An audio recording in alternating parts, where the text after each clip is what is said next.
السلام علیکم دوستانو. هغه خويندې ورونه چې قبضیت لري او قبضیت نه پریشان وي، خصوصا هغه کسان چې خېټه غټه وي او قبض وي او قبض نه هر وخت ځوريږي، داسې اسانه کورنۍ ټوټکه درته ښیم د قبض لپاره انشاءالله جوړه کوي، دعا برته کوي. که دا مثال غټان وي، ماشومان وي، هم استعمالوي سي که د الله رضا وي. حاملهدارې ښځې به دا نه استعمالوي. باقي هر یو کس دا استعمالوي سي. هغه کسان چې سر و کال د قبض لپاره دوايانې خوري، پریشان وي، هغه کسان د یو وارې کور کې جوړه کوي، تاسو به قبض انشاءالله د همیش لپاره ختم وي که د الله رضا وي. اول په دې کې سنامکي دا هر پنسار سره ملاویږي، دا به تاسو واخلئ 100 ګرامه. دې ته مڼغونه وایي، دا به تاسو واخلئ 50 ګرامه.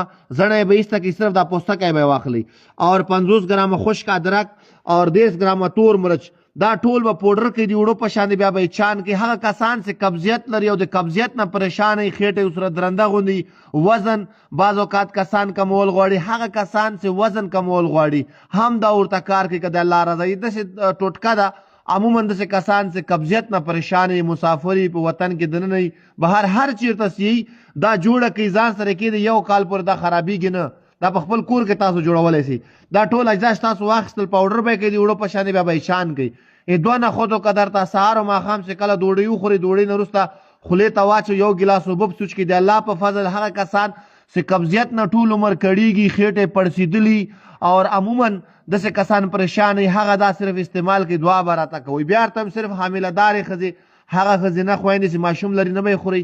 باقي ماشومان غټان ټول خوړئ. ماشومان لپاره یې نیم نخود که درته ورکوی سئ سهار و ماښام، د غټان لپاره 2 نخودو که درته سهار و ماښام انشاءالله یو ګیلاس اوبو سره قبض به همیشه تاسو ختم وي، اور دعا به راته کوئ که د الله رضا وي.